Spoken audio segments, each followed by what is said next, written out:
G'day, friends, and welcome to the Move to Costa Rica podcast. Today, I'm speaking with another fellow Australian, and I'm really excited about it. Pippa, how you doing? G'day, mate. Sorry, Is- I was just waiting to say that. I would love you to actually tell our listeners exactly how to say your name.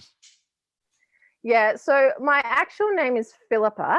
That doesn't really, it translates into Spanish Philippa, but for me it's a bit formal. So I go to Pip in Australia, but in Spanish it sounds really short. So people go Pip, and then they're like, oh, there's something missing. So it's Pippa. But it's really hard when I go to your part of the country because the name for a cold coconut is Pippa.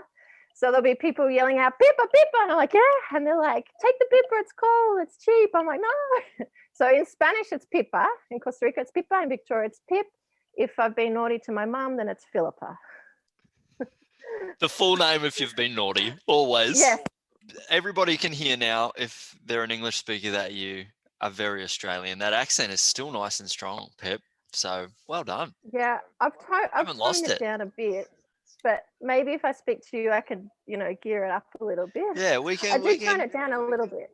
We can twist the dial. It's all good. Yeah. Well, I can turn on the ocker. Pip, you've been in Costa Rica now a long time, and we're going to get into a lot of that, of your story.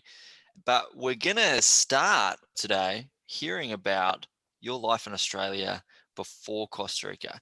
You grew up on a sheep farm in inland Australia in a town called Albury. Inland towns in Australia are rare because everybody lives on the coastline, basically. Yeah. Can you paint a picture of Albury for our listeners? First of all, Malcolm, you're saying it wrong. It's Albury. Albury. I can tell you're not from Victoria or New South Wales. So Albury is a twin city town. Albury is New South Wales and Wodonga is the other side, Victoria. Actually, I grew up in Victoria, so on the Wodonga side, but on the Murray River. So there's like a lake called Lake Hume, and that's where I grew up. So about 25 minutes outside Albury, Wodonga, the twin cities.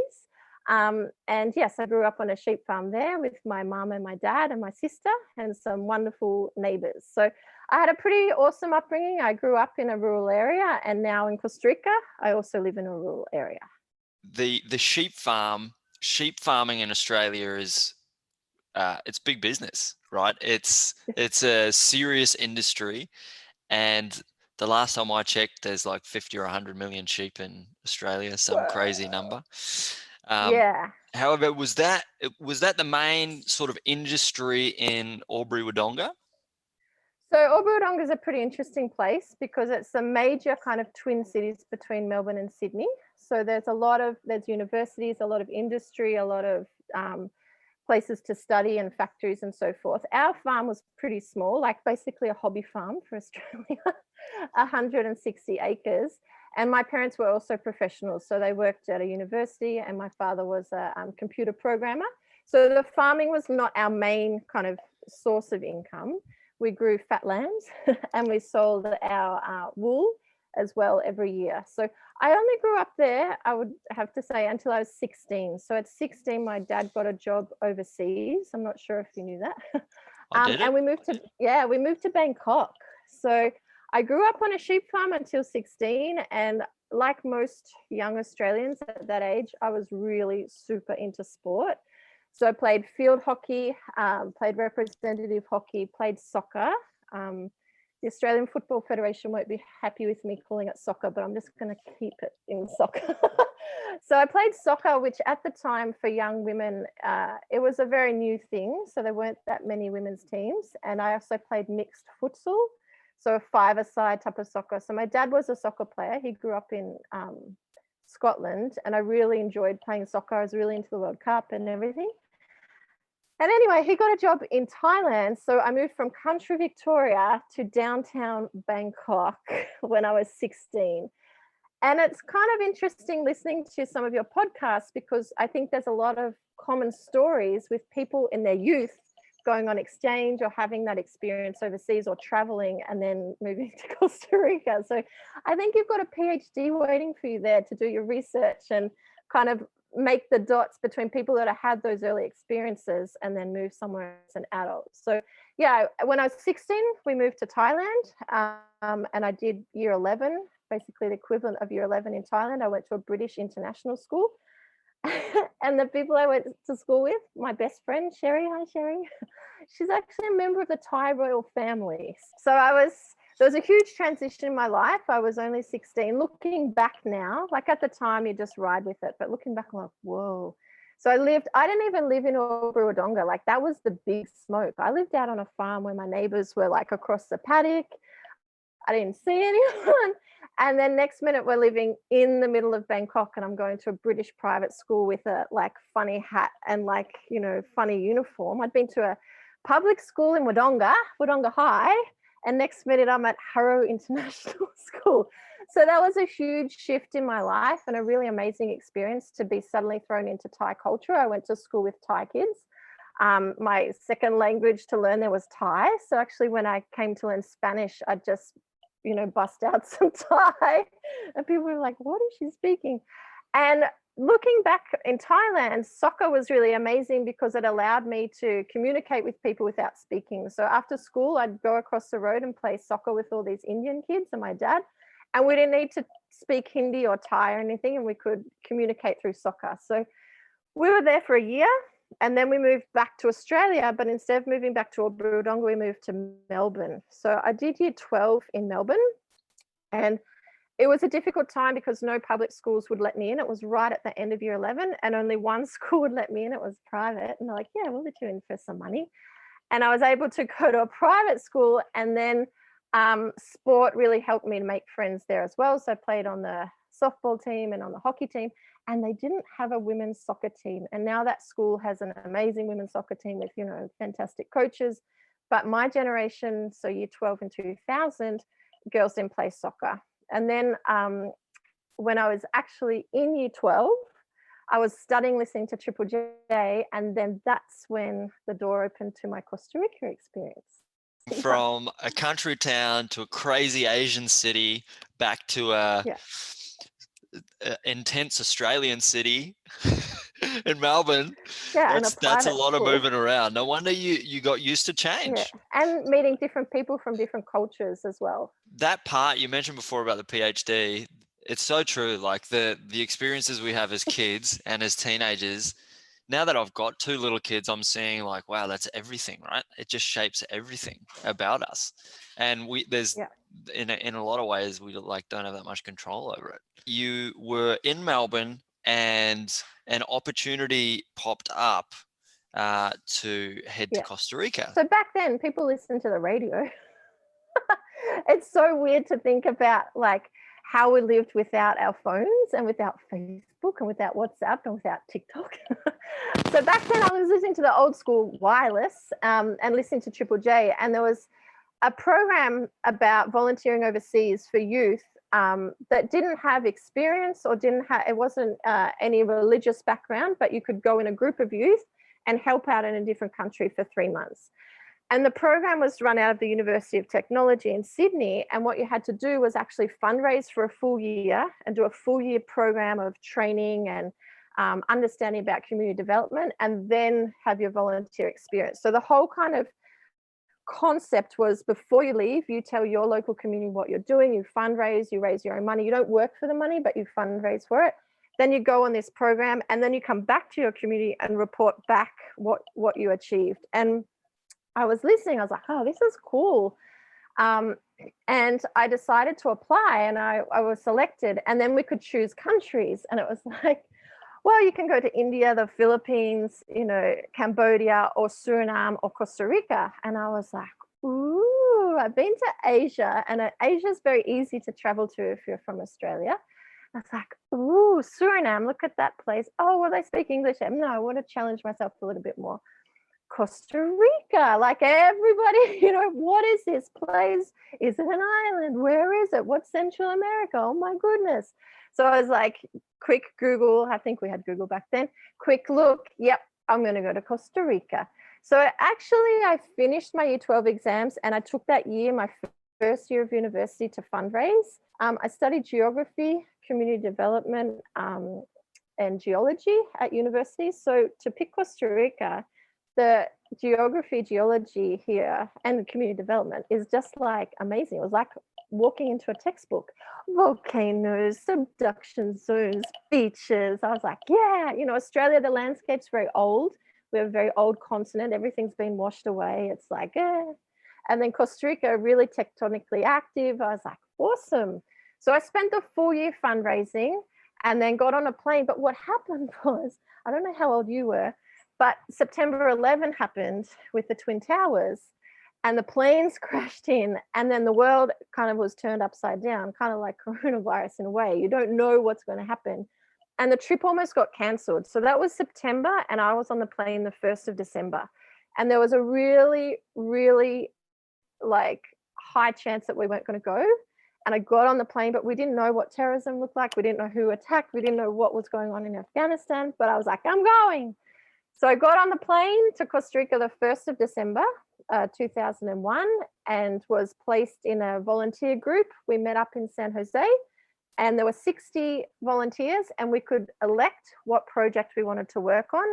And there was a pitch given about the community in northern Costa Rica between two volcanoes.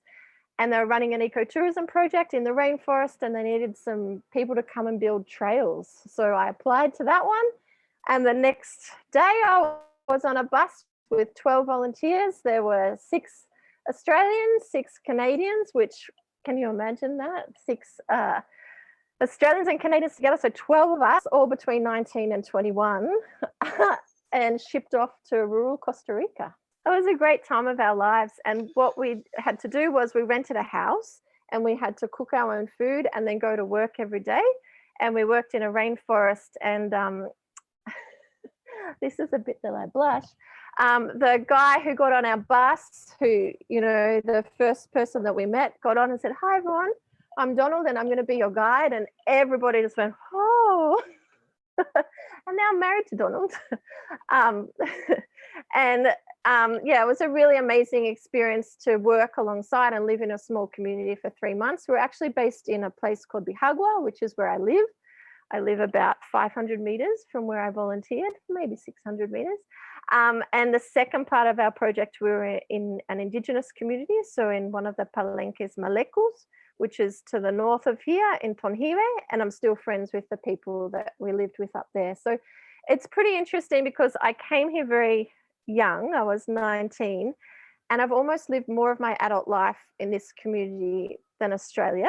And now the people that we volunteered with are having kids, I see them in town. Like, we've watched each other grow up in a way, and it's a very bizarre experience. Did any of the other 11 volunteers in that group develop the same sort of connection with Costa Rica as you did? Yeah, I think all of us fell in love with Costa Rica, and it's in our heart. And a lot of my fellow volunteers from that cohort are kind of living their dream through me. So back then there was no Facebook, but now there is. So I can take photos of people and they're like, "Oh, say hello to them." Or just yesterday, for example, we had a project where people could buy a gift box for Valentine's Day, or here it's also the Dia de la Amistad. So it's also Friendship Day. It's just not always romantic love. So I had people in Australia say, "Buy me a box for I was going to say fulano, but no one will understand that, for the guy down the road." Because, I remember him, and buy me a box. So I'm kind of like this bridge between the past and the present of Costa Rica. A lot of those volunteers have come back and stayed at our B&B, have stayed with us and made connections, and I kind of keep them going. We've had 2 wonderful Peace Corps volunteers in the village as well, and another long-term volunteer.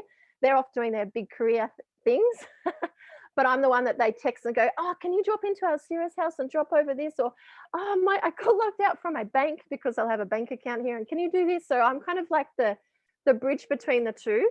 There has been another marriage in the village, not from my cohort, but that's kind of cute as well. And they've all kept those strong connections, definitely, because Costa Rica gets into your blood, and living in a rural community where people take time to get to know you and talk to you, those connections are made. And I like to help both sides. So I see someone down the street and say, "Oh, do you know Anna's contact?" And I'm like, "Yeah, I've got it." And now with WhatsApp, in 2 seconds, they can be back in contact. So yeah, I think most of the people, all of them, have still got Costa Rica in their heart. In Tenorio, in Bihagwa, where you are now, where you live, could you explain a little bit about what the geography and the climate and the environment is like there? And also those initial feelings you had as an Australian. Sure. Well, I had seen very tropical places from Thailand, and I really like the tropics. So Albury Wodonga has your 4 seasons. It gets really cold, going out to play soccer and hockey when there's ice on the field. Like, no, thank you. I remember my first game of soccer here and there was a huge rain cloud. I'm like, oh no, I'm going to get like cold hands. And then it started raining. I'm like, oh my God, it's hot and tropical rain. This is awesome. And the way I ended up here is because Donald is from this village. So I can choose where I got to live. So you and Donald met on the bus when you first got to Costa Rica and first were heading to Bihagwa. Tell us about how that love story developed. So actually, with our volunteer experience, we signed a contract that we wouldn't have relationships with people in the community. And I like following rules. So I had the hots for him the whole volunteer project, but nothing actually happened, which, you know, built a little bit more tension into the story. And actually, he's a quite incredible person. And most people that get to meet him, he's a very interesting soul. He thinks before he speaks. He's very calm. He's very knowledgeable. He's complete opposite to me, of course. That's what happens with couples. And he was amazing with the project that he led. So he was really passionate about rural tourism, about ecotourism. He was a pioneer. He ran the first eco lodge in Bihagwa. Actually, the land that his family was given was going to be chopped down for farming, and he stopped that from happening. And they were able to create an eco lodge. So he was super inspiring. He was also very fit, lots of muscles, a very good soccer player. And we'd finish our days working with him, playing soccer in gumboots, the good Australian term. And also we showed him how to play cricket. So we were here over Christmas and we had a Boxing Day, wasn't a test, a one-dayer, where we carved out a cricket bat, and we just really got on. We were very energetic. We like doing projects together. Now we run 2 projects together. We've worked together as colleagues, as partners, as friends, as esposos for over 12 years. And yeah, I was just really inspired by him. And what happened was nothing happened during the time that I was in Costa Rica, but we emailed for 5 years after. And I actually had a partner at the time, and he had a girlfriend from Canada. So sometimes people in town say, oh, you're from Canada, aren't you? I'm like, no, that's the other one. So I just play on it. But anyway, so there were 5 years that we were actually apart, that we stayed in contact as friends, but nothing kind of really flirtatious or anything like that. And it wasn't until I had the opportunity to return to Costa Rica that we spent a summer together. And then I quit my job in Melbourne and moved to Costa Rica forever. After the volunteering time, you went back to Australia, and it sounds as though you kind of integrated into Australian society more or less and started a career. And how was that transition back to Australia? Yeah, so what happened was I was in Costa Rica for the volunteer program about 3 to 4 months, but I stayed on. I overstayed my visa and I traveled, and we actually met up with Donald after the program. Nothing happened. He had a girlfriend. I respected that. And then I actually rang my mum from the Indigenous community, reverse charges, and said, hi, Mum, I deferred uni for a year. She said, you have to come back. I said, no, I don't. She said, you don't have any money. Can I borrow $2,000? So actually, I'd seen my friend Amber, who we're still good friends with today, and I deferred university, and I deferred the full year. So I had the option to defer just 3 months and then go back for the second semester. And I didn't tell my mum, and I deferred the full year. So after Costa Rica, I went to the US, and I had my uncle who worked in the Australian Embassy, which meant that I could work in the Australian Embassy as a waitress because it's Australian territory, and earn US dollars. And then I had some experience in babysitting. So all the people that worked in the embassy wanted an Australian babysitter. So I actually stayed the full 90 days in the US, had a bit of cash in my pocket, jumped over to the UK. So I have a British passport. My dad was Scottish. My cousins live in Scotland. Traveled around. Back then, got Ryanair flights to Italy one day, to Spain the next, you know, the backpacker thing. Ran out of money. I had £1 when I got to Ireland, to Dublin, looked for a place, you know, and the backpackers said, anyone need someone to work? Worked in a pub in Ireland for 3 months. And of course, Australian turned up and she wanted to work there too, still great mates with her.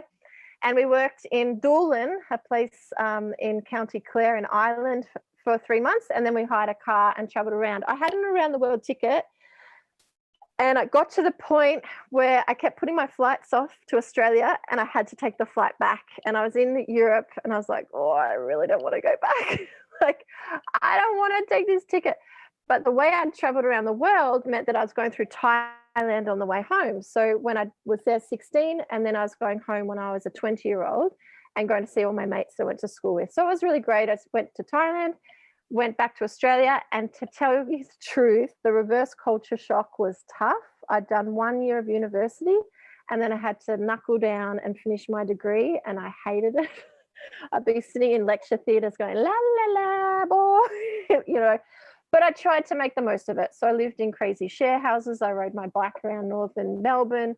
I played futsal with a whole lot of refugees. So Friday nights, I'd go play futsal first and then we'd go out after that. And I was able to finish my degree. It was a tough slog in geography, community development, sustainable development, geology. And then I got into the DipEd program to be a teacher. So I was in the rhythm. So I was like, okay, put my head down, do one more year, do one more year, do one more year, and became a geography teacher. And what happened was, after my first year of teaching, all of my futsal mates, we planned a tour of El Salvador. So I played with a lot of Latino refugees from El Salvador, Chile, and different places. And we decided we'd put together a tour because they wanted to go back and see their family. And I was like, yeah, cool, I'm coming. But I'm going to go to Costa Rica first, and then I'll meet you in El Salvador. So that's what happened. I was 5 years between being here the first time and then coming back, and wanted to go back to my community and see how Don was and see how everything was going. You and Donald had stayed in touch this whole time. Yeah, 5 years. And in Bihagwa at that time, you actually had to walk into the village. So he was running an eco lodge. He had the opportunity to run an eco lodge. He was sponsored to participate in an English program. He grew up swinging a machete, planting beans. They had the floor of the house was dirt, very poor background, and he had the opportunity to learn English because his family, with another 12 families, was given the rainforest land, and they picked him to go off and do an English course. And that really changed his life. So we were able to converse. All of our relationship was in English. I went through schooling in Australia at the stage where they decided to throw grammar out the window. And we suck at learning a second language. The Europeans are so good at it, but for us, it's such a struggle because we're not used to it. So we kept in contact, and I'd actually set up Donald's first Hotmail email address, and he'd walk down to town and there was a dial-up modem like and we'd send emails, and we kept in contact for the 5 years. So when I knew I was going back to El Salvador, I tracked him down and called him up and asked if I could come and visit him before I went to El Salvador. And what happened was I bought a one-way. So my ticket, I bought it into Costa Rica, but I didn't have the link from Costa Rica to El Salvador because I didn't really know what was going to happen. Well, it turns out that I missed the whole soccer tour. My friends wanted to kill me. They're like, are you coming? I'm like, yeah, next week I'll come. And I missed all of the tour. I missed Christmas. I missed New Year's. And they're like, dude, like my flight was out of El Salvador. When I met up with Donald, the sparks flew everywhere. We decided to be together. I decided to quit my job in Melbourne. We decided we were going to get married within 15 minutes. Our first kiss was in Talcoles. He was guiding some students around the country as a nature guide, and we met up and we started kissing there, and people were honking, and I said, yeah, okay, I'll move here. And he's like, will you marry me? I'm like, yep, that'll be good. It was pretty crazy. If my kids ever do this, I'm going to be like, no, señorita, like, you want to do it. So I flew to El Salvador, saw my mates, I got to play a couple of futsal games in El Salvador. That was fantastic. Went back to Melbourne, and we kept a long-term relationship through that year. And actually, in the middle of the year, I flew back to Costa Rica, my 2-week break from in school holidays, and I'd signed a contract to teach year 12. So I was really committed to the students. And then I went into my boss and I said, Gail, still friends today, I'm in love. I can't concentrate. I'm moving to Costa Rica. I have to quit. And she said, oh my God. She said, can you stay until the last day of your year 12s and get them to their exam and stay in the country until their exam? And I said, yeah, I can do that. So that whole year we had a long distance relationship. And then at the end of that year, Donald flew out to Australia and we had a pre-honeymoon tour of Australia. So we went up to the Daintree, flew into Alice Springs, did a bit of travel, and then I moved here at the end of 2007. For Donald, visiting Australia would have been massive too, I imagine, because that would have been a complete culture shock for him coming from Costa Rica. Absolutely. Donald had been lucky because he'd been able to go to Canada twice through scholarships to study English a little bit more, and also for French. So it had some international travel experience. Coming to Australia, you need a tourist visa. It's pretty intense for Costa Ricans to get through the US, even just to transit. They have to apply for a visa, do an interview. Back then, he had to travel 10 hours on a bus to San Jose, go through an interview just to transit through the US. And then to help him kind of navigate the process, okay, you have to go here to this county, you have to go here to this county, you have to go there, get your flight here from LA, get it there. It's a big thing for anyone, but like a rural Costa Rican to do that by himself and then get off the plane in the other end in Melbourne and suddenly have to stay with my parents and, meet my culture. It was pretty tough, but he did it. And then he actually proposed to me in Melbourne. We already decided we were getting married, but had to, get the ring. And then we flew back to Costa Rica together, and I just had my life in a suitcase. And at that time, he was living at the hotel, the Eco Lodge, and he'd roll out his mat each night and sleep on his floor. And he had one box of possessions. And I stayed up there for a bit. I'm like, yeah, it's not going to work. So we moved in with his mum for 3 months. Talk about culture shock for me, moving in with a Latina suegra, a mother-in-law, and not speaking any Spanish. And basically all my skills being taken away. I couldn't speak Spanish. I couldn't make friends. I'd been working as a professional, and suddenly I'm mopping floors and ironing shirts and preparing meals for my husband. It was a very interesting transition. I can imagine. So no Spanish when you first arrived, or very basic Spanish? Just like, hola, ¿cómo está? Nothing to be able to hold a conversation. And it really, really was difficult. Like looking back, you can't make connections. You don't feel like you've got any purpose during the day. Donald was running the Eco Lodge. I was able to help him with that, but also it was like my identity was stripped away because people just judge you on what you look like and how well you mop the floor, which wasn't very good. So it was definitely a struggle. I definitely cried. I had friends that visited me in the first month and they're like, what are you doing? I'm like, I don't know. But the first thing I did was, okay, who am I? I'm a teacher. Let's go down to local school. I rocked up and said, have you got anyone teaching English? Can I volunteer? And I started volunteering in a local primary school, and I'd go out and they'd feed me in the comedor, in the, what do you call it, cafeteria of the school. And slowly I was able to pick up Spanish. I never had the opportunity to do a Spanish course or go to a school. I had one textbook and I basically learned it off the street. And it took probably about 8 or 9 months to the point that I was able to converse. I remember Donald dropped me once at his auntie's house, and there were about 6 Costa Rican women just talking at me. And I could just pick up words like eat, food, want something. I was like, ah! And just the sheer mental exhaustion of being surrounded by something you don't understand, it can be really, really, really tough.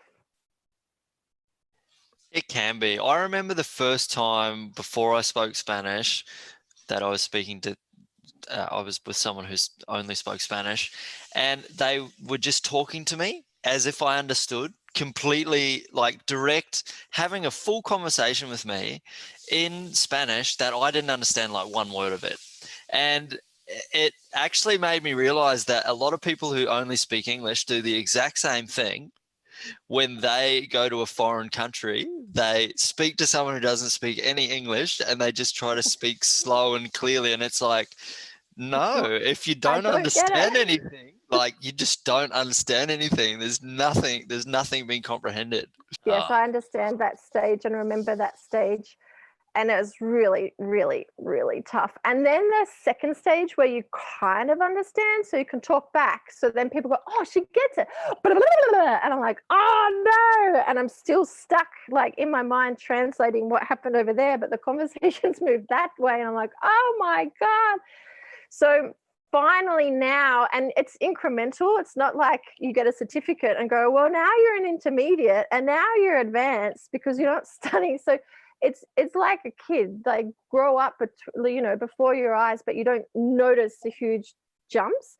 But now it's really hard because I speak both languages fluently, think them, dream them. That and my children and my husband, we're all bilingual, so we speak Spanglish. So sometimes we don't even know what we're speaking, and I'll be watching a movie and it's like, I don't even know if that's English or Spanish. And sometimes to an employee, I'll just bust out some English, or it's mainly Donald. He'll speak English. I'm like, you're speaking English to them. They only speak Spanish. It's like, oh yeah. So now we're at the reverse end of the spectrum where we understand everything. And it was kind of nice where I didn't understand everything, because now, like background noise, you tune in to what's on the TV or what's on the radio or what someone's yelling. And yeah, it's a very interesting transition to go from nothing to completely immersed in both. I was going to say DOS, both languages. It's been 13 years now. You're married with 2 children and another one on the way. Congratulations. Thank you very much. It might be a bit cheeky of me to ask, but is this new addition to the family, was she or he planned? Not really. Pandemic baby. God, the universe had a plan for us. Definitely not quite the plan, but here we are now, 26 weeks later, with a pandemic baby, another little girl. So we have 2 bilingual children, Kira, who's 10, and Ellie, who is 8.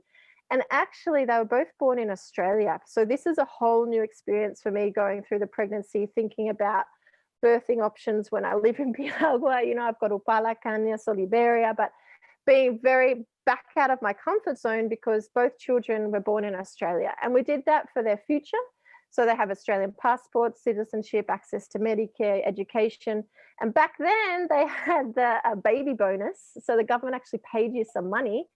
And it was also a way for us to go back to Australia for a little bit. So when Ellie was born, Kira was born in Australia. 3 months later, we're back in Costa Rica. I actually applied when we were in Costa Rica in a cheeky way for the remote teaching service in Western Australia. And I was selected. And when Ellie was born, when she was 3 months old, we actually moved to the remote Pilbara in Australia for a year. Donald drove a caravan across the Nullarbor with a friend. Hi, John. And we flew from Perth up to Port Hedland. And we lived in an Indigenous community for a year in remote Australia. And then the second year, I actually got a job in Broome. And then we were a point in our life where we're like, okay, is it Australia or is it Costa Rica? Is it Broome or is it Nicaragua? And we wanted to be in both because the Kimberley and the Pilbara regions were really amazing for us that like landscapes. Very interesting for Donald. We get 4.5 meters of rainfall in Bihagwa, and in the Pilbara it rained once and it just dried up on the roof. So we had those early experiences with our children, but we moved back and really decided to put our roots down into Costa Rica and really put our roots down into the project that we run now. We run a bed and breakfast, but it's not just hospitality. Like, it's not just a place for people to stay. We also have a big tract of rainforest land that we're protecting for conservation. I completely got off the track there and told you a bit of random stuff. But the point is, this child will be born in Costa Rica because I can't get to Australia right now. There's 37,000 people trying to get back into our country. You have to do mandatory quarantine. There's no flights. And if I did get a flight now, it's very difficult for me to travel. So we've also been in contact with the embassy in Mexico about how the whole process works. And I've touched base with you, with your 2 Australian and Costa Rican children. But yes, a very interesting stage of our lives. I don't think the last 12 months could have got more difficult, but yeah, put a baby in the mix. Why not? Nothing like a baby to spice things up, right? Yeah, right. Oh my God. Talking about Kira and Ali, they have a very unique education setup. Can you share with us how they learn and your motives behind actually educating them with multiple curriculums? You can never take the teacher out of someone, right?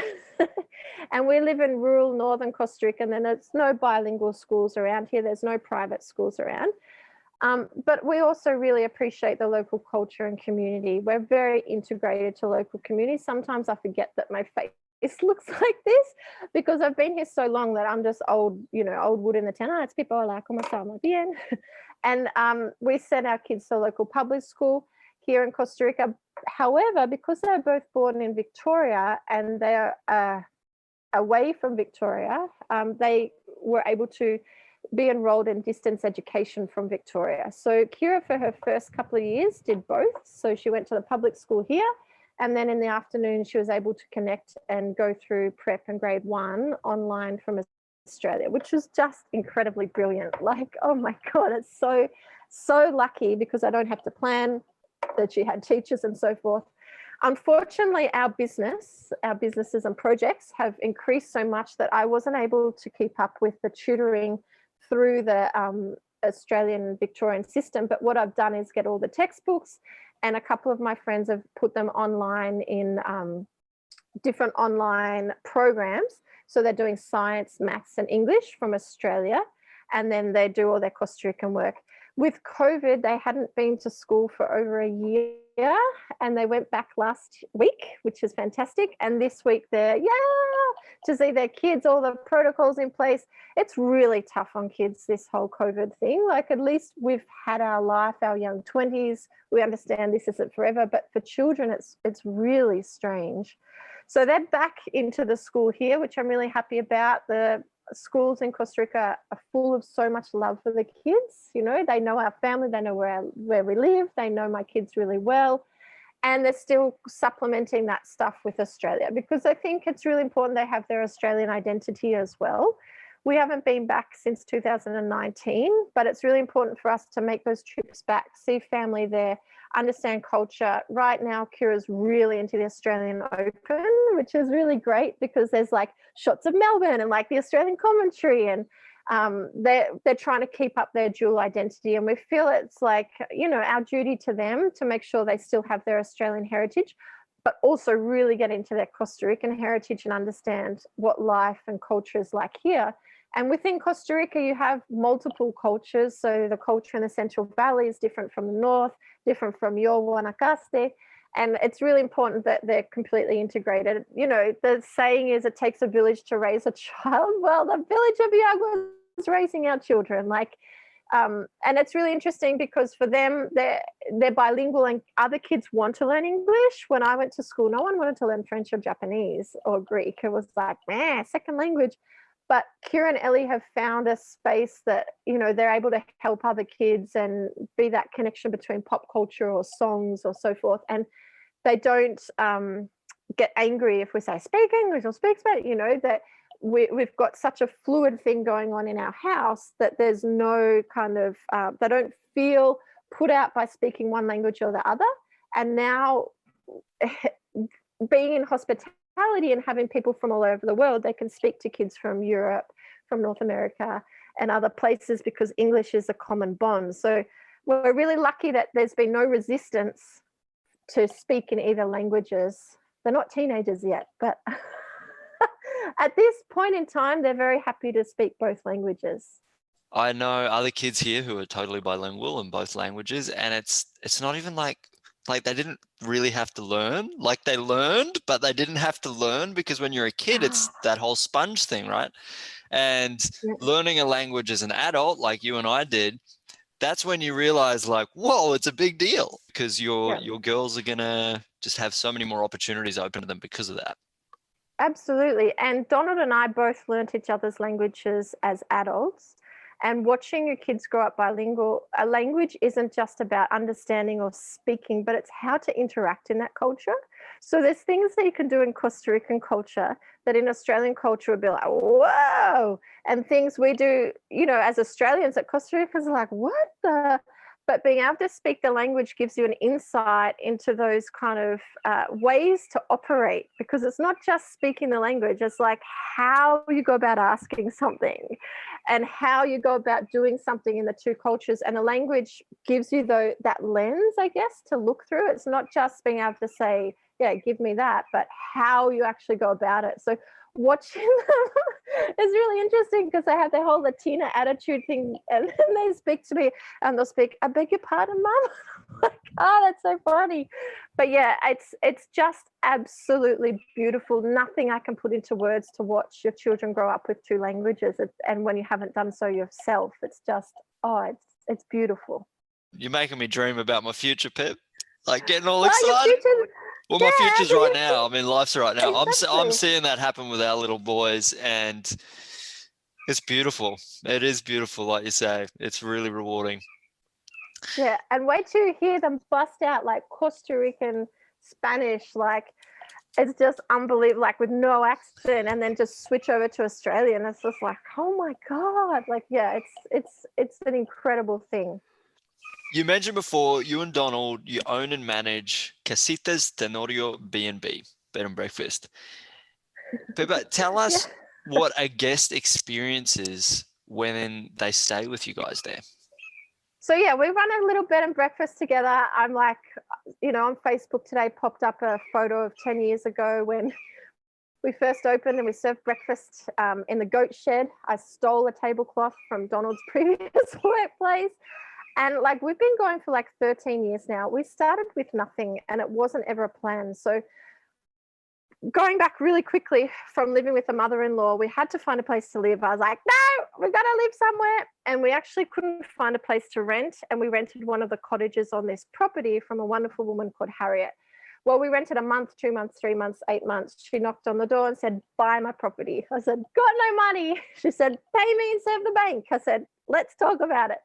So we actually bought this property, and I never wanted to go into tourism, never wanted to go into hospitality, but we were able to combine our love for the land. So it's also got a farm. We have a dairy farm. So both of us feel like we're not completely into tourism. We can go plant stuff, milk the cows, have the chickens, and our house is here. So we started with 2 rooms, and we actually had the flow on from Donald's old workplace, which was really good. People were like, where's Donald now? He's down the hill. Okay, so we got on TripAdvisor, the ball started rolling, we borrowed some money, we built 3 rooms, my mum built a room, 4 rooms, her friend built a room, 5 rooms, and now we've got 6 individual rooms.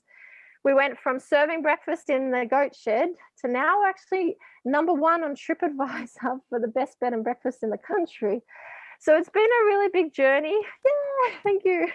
It's been a big journey from not actually wanting to work in tourism, not having any capital, to having 6 rooms and now having like a pretty big reputation in the country, which is hard to maintain. And what we try to offer here is an experience. So things that, it sounds cliche, but things that you can't put on a website. And our story is one of them. I said, unfortunately, Donald, we're part of the product. I'm sorry, because he's like, you know, he shies away from them. Like, well, we are, because a lot of places in our village are either owned by Costa Ricans or owned by foreigners who that is their dream, to open a B&B and move to Costa Rica. For us, it comes naturally to host people. I'm able to apply my skills as a teacher to, you know, look at the breakfast room, weigh out who's the good ones, who's the bad ones, who wants me to talk to them a little bit, and who wants to be left alone. So I feel like I'm able to use my skills. I didn't have any business skills when I came into this journey, but I've been able to complete a bit of business training and planning and apply some of the professional things I learned in Australia to this workplace. And what we try to offer is a really unique, authentic experience, part of our family. So people enter as guests, they might come really tense, and then we start to talk to them, especially Europeans. Why are you talking to me? And then you see their shoulders go down, and they're like, oh, what's it like to live here? And we can talk about politics, we can talk about the local village. And our project, because I don't like to call it a business, our project's really connected to the community. So we allow our visitors to bring donations to the soccer school. You know, I still love soccer. So bring some old soccer boots and go down and meet them. Or people can bring in supplies for the school, and I can go, hey, do you want to come down this morning and drop them off, so their kids can actually see what a school's like, where there is no, you know, glass in the windows and there's tiles on the floor, you know, different things. So again, we create that bridge between someone coming in and with their time here, that they can really rely on us to give them an insight. Also slow down, so we don't have any Wi-Fi in the rooms, no TVs. You have to talk to each other, you have to read a book, you have to watch nature, you have to decompress. And that's why we try to offer people like a unique, authentic experience, and two cultures. So having, you know, fluent Donald in Spanish and fluent me in English means there's, I don't know, it's just a very interesting mix and a unique place to visit. Where you guys are, something you didn't touch on, but is perhaps another one of the highlights up there, is the wildlife is spectacular. The bird life. The first time I ever saw a toucan was in that area. The first time I ever saw a totally blue, like turquoise river is in that area, which is Rio Celeste. And the climate is like perfect. It's like, I don't know, 24 degrees during the day maybe, and like 18 degrees at night, like year round or something. It feels a little bit like the Garden of Eden up there. You know, it's very, very like raw and amazing nature. Yeah, we love that area. Yeah. So we're in the north of Costa Rica between Volcano Miravalles and Volcano Tenorio. And we're here, our B&B is here because Donald is Bihagüeño. He's from this village. I didn't choose it. And we're actually really strategically located and lucky in terms of development, because they've paved the road to Rio Celeste, which means you can connect from Volcano Arenal, La Fortuna, through Rio Celeste. Bihagua is a little bit of a base, and then on to Guanacaste. A lot of people now fly into Costa Rica and say goodbye San Jose, fly into Liberia, based in Guanacaste, come over to this area. We're right on the continental divide, so all of our weather patterns come from the Caribbean. It rains right here, and then there's a rain shadow effect, and then it's basically like country Victoria out to Guanacaste. So that means that we've got two volcanoes completely covered in primary, now they call it mature rainforest, and also secondary rainforest. The birding here is incredible. I didn't really mention, but Donald's one of the top birders in the country, and he can identify nearly every species.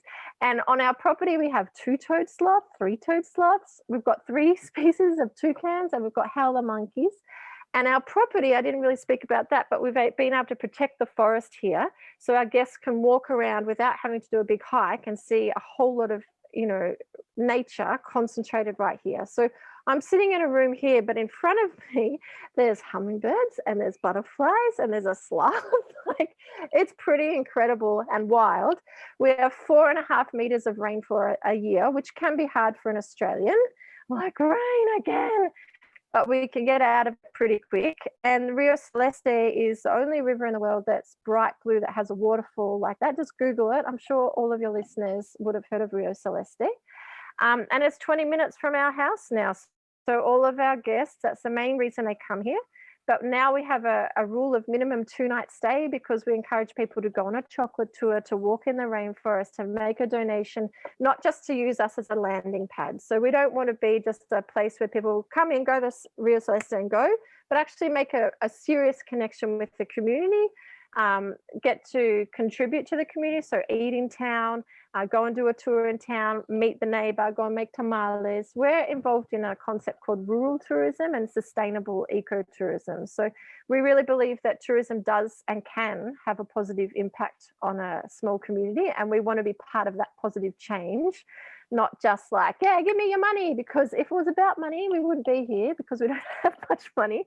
But we have the joy of sharing what Costa Rica is with visitors.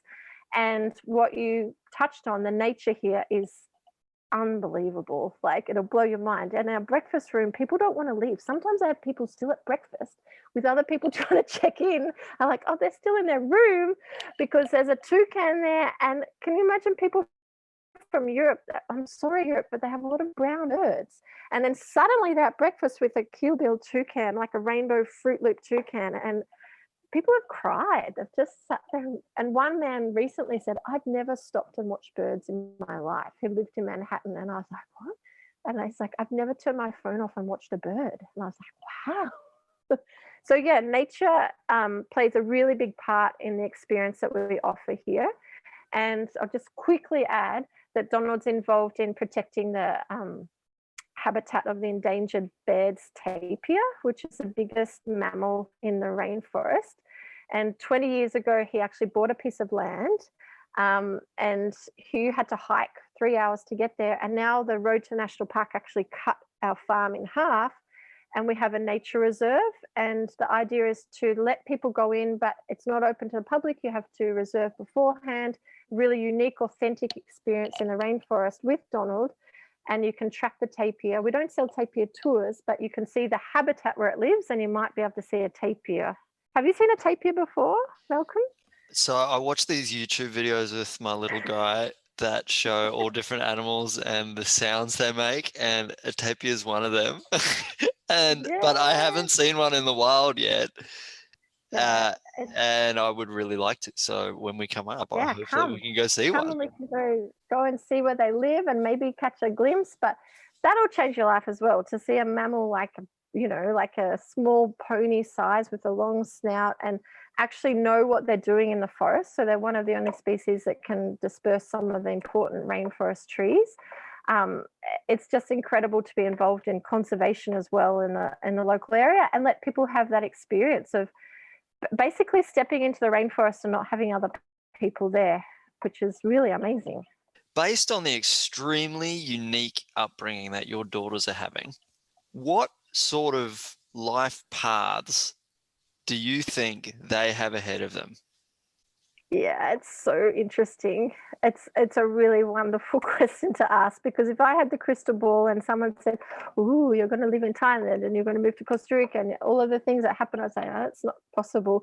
I've said to Donald, there might be a possibility that I might move to the middle of Africa and ring us and say that they're going to marry, a local guy from Africa. Or there might be a place in China and just say, "Mum, Dad, I'm moving to China. I don't speak Chinese, but I'm," so we're prepared, because look at what we did with our lives. We can't really backtrack now and say, "Sorry, you can't do what I did."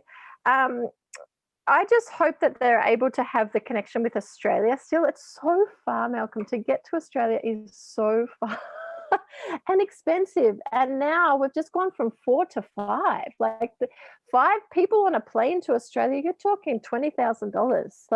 So those types of things are difficult for me. But then I flip and think, okay, but look at technology. Now we've got WhatsApp in the pocket. We've got Facebook. Kira woke up and checked the scores from the Australian Open, So I just hope they have a fantastic life with whatever they want to do. And hopefully Donald and I have been able to give them the skills to choose what they want to do, find their passion, and maybe they'll live somewhere incredible that we can go and visit.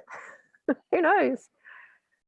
I would like them to have the opportunity to go to Europe and to experience North America as well, because those cultures are very different again from Australia. So looking back that I had the opportunity to go through Europe, I've never been to Canada. I'd really like to go to Canada. We've got great friends there, but with the lockdown, it's just so hard.